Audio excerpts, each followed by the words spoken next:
Nobody teaches you the truth about money. I studied economics for 6 years, and I still didn't understand it. 9 years ago, I started reading every serious book about money and finance I could find, and summarizing what I learned on YouTube. What I discovered contradicted much of what I'd been taught, so I went back to the professor I trusted most and asked him a simple question. Was all of this actually true? He looked at me and said, yes, all of it. He knew, but the textbook said otherwise. That's when I realized something. The confusion isn't an accident. So let's start from zero. In 1903, an American doctor named William Furness traveled to a tiny Pacific island called Yap. There, people used enormous stone discs as money. Some weighed 4 tons. You couldn't carry them. You couldn't put them in your pocket. You couldn't even move them. They simply sat beside houses or roads. When someone bought something, the stone didn't move. Ownership moved. Everyone agreed that the stone now belonged to someone else. Then something even stranger happened. One family was transporting an enormous stone by canoe when a storm struck. The stone sank into the ocean. Nobody could recover it. Nobody could even see it. Yet it continued to function as money. Why? Because everyone agreed that it existed and agreed who owned it. The stone was never the point. The agreement was. And this is one of the most important ideas in understanding money. Money isn't valuable because of the thing itself. It's valuable because people agree that it has value. You've probably heard the standard story of how money began. First came barter. You give me fish, I give you bread. Barter became complicated, so humans invented money. Sounds logical. There's just one problem. There is very little evidence that this actually happened. Adam Smith described the barter story in 1776 as an economic argument, not as documented history. When anthropologists looked for societies organized around pure barter, they couldn't find convincing examples. Anthropologist Caroline Humphrey famously concluded that no example of a barter economy had ever been described. In reality, barter often appeared after money failed, during currency collapses in places such as Russia in the 1990s and Argentina in 2002. Barter wasn't necessarily the beginning of money. It was often the emergency backup. So what came before coins? Something much simpler: debt. You help your neighbor build his roof. He helps you with your harvest later. Nobody needs to exchange anything immediately. You simply remember what you owe each other. Eventually, humans started writing those promises down. Some of the earliest writing we have, from ancient Mesopotamia more than 5,000 years ago, consists of records of debts, goods, and obligations. Clay tablets recorded who owed what to whom.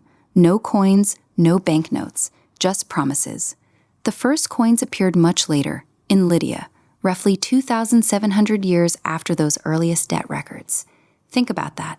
For thousands of years, people organized trade, labor, taxes, and entire civilizations using recorded promises. The coin came after. The promise came first. Eventually, humans wanted something more convenient, and that's where physical money enters the story. Money was supposed to act like a measuring tool, like a ruler. A ruler works because everyone agrees that a certain length is a certain length. A minute is 60 seconds. Nobody wakes up tomorrow and declares that a minute is now 55 seconds. That stability makes measurement useful. Money was supposed to work similarly, a stable way to measure value. But there's one major difference. Time isn't controlled by a government. Money is, and human agreements can change. That's why societies spent thousands of years tying money to physical things like gold and silver. You couldn't simply create more gold by pressing a button. Then came paper money, and at first it was a brilliant invention. About 1,000 years ago, during China's Song dynasty, merchants in Sichuan had a problem. Their iron coins were heavy, inconvenient, and dangerous to transport. So merchants began leaving their coins with trusted shops and receiving paper receipts. Instead of carrying kilograms of metal, they could carry the receipt. The receipt represented the money. It was lighter, faster, and safer. Eventually, the government standardized the system and created official paper money called jiaozi. Again, the idea itself wasn't necessarily bad. The temptation came when governments realized they could create more. War is expensive. Printing paper is easier than finding more silver, so they printed a little more, then more. Eventually, people realized there was too much money chasing too few goods. The measuring tool was changing, and once people stopped trusting it, They returned to the heavy metal coins they had spent generations trying to escape. Centuries later, a similar process developed in London. In the 17th century, people stored gold with goldsmiths for protection. The goldsmith gave them receipts proving how much gold they had deposited. Because everyone trusted the goldsmith, those receipts began circulating as money. Then the goldsmith noticed something. Most people weren't coming back for their gold. The receipts were circulating instead, so he could lend some of the gold out and earn interest. Then came the next step. Why stop at the gold he actually had? If he had 100 pieces of gold, he could issue more than 100 claims against it. The extra claims weren't backed by physical gold. They were promises. And something fundamental had happened. Money could be created through credit. Eventually, governments became deeply involved. In 1694, the Bank of England was founded after a group of merchants lent money to King William III to help finance his wars. The banking system was becoming institutionalized. Then came another major transformation. In 1944, the Bretton Woods system tied many currencies to the US dollar, while the dollar was tied to gold at $35 per ounce. For a while, the system worked. Europe rebuilt. Trade expanded. Living standards rose. But underneath the system, a problem was growing. The United States was creating and spending more dollars, while its gold reserves weren't growing at the same rate. Other countries began asking an uncomfortable question. If everyone demanded their gold at once, would the gold actually be there? No. Countries started exchanging dollars for gold. U.S. gold reserves fell, and in August 1971, President Richard Nixon ended the dollar's convertibility into gold. The last major link between modern money and physical metal was gone. From that point forward, currencies were essentially based on trust. Then money went digital. Today, most money isn't physical cash. It's numbers on computer screens. And here's where the common explanation gets misleading. We're often taught that banks take deposits, keep some in reserve, and lend the rest. Modern commercial banking is more complicated. Imagine you receive a $10,000 bank loan. You sign the contract, the bank records your promise to repay as an asset, and credits $10,000 to your account. A new bank deposit has been created alongside a new loan. The bank didn't necessarily transfer $10,000 from another customer's account. The lending process itself created new deposit money. You spend it, someone else receives it, they spend it again, and the money circulates through the economy. But when you borrow $10,000, you owe the principal plus interest. That interest isn't created as part of your original loan. It can come from income, existing money, or money created elsewhere through economic activity and lending.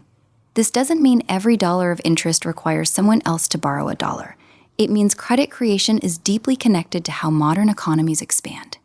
And this brings us to inflation. Central banks generally aim for low, positive inflation rather than perfectly stable prices. 2% doesn't sound like much, but over decades, it compounds. At 2% annual inflation, purchasing power roughly halves over 35 years. The number printed on the note doesn't change. What that number can buy does. Unexpected inflation can reduce the real burden of fixed-rate debt while reducing the purchasing power of cash and other fixed nominal assets. Governments are also among the world's largest borrowers, so inflation can make existing debts easier to manage in real terms. But that doesn't mean inflation is a secret conspiracy. It's a policy trade-off. Modern economies need a monetary system that can expand as economies grow, respond to financial crises, and avoid destructive deflation. Every monetary system has consequences, and that's the real map of money. Money began not with gold, not with coins, and probably not with barter. It began with trust, a promise, an agreement about who owns what, who owes what, and what everyone else will accept in return. Stone on an island. Clay in ancient Mesopotamia. Paper in China. Goldsmith receipts in London. Banknotes. Digital balances on computer screens. The form keeps changing, but the underlying idea remains the same. Money is a shared belief, and once you understand that, the entire financial system starts to look different. Because the most important thing about money isn't what it's made of, it's who creates it, who controls it, who accepts it, and most importantly, why everyone else continues to believe in it.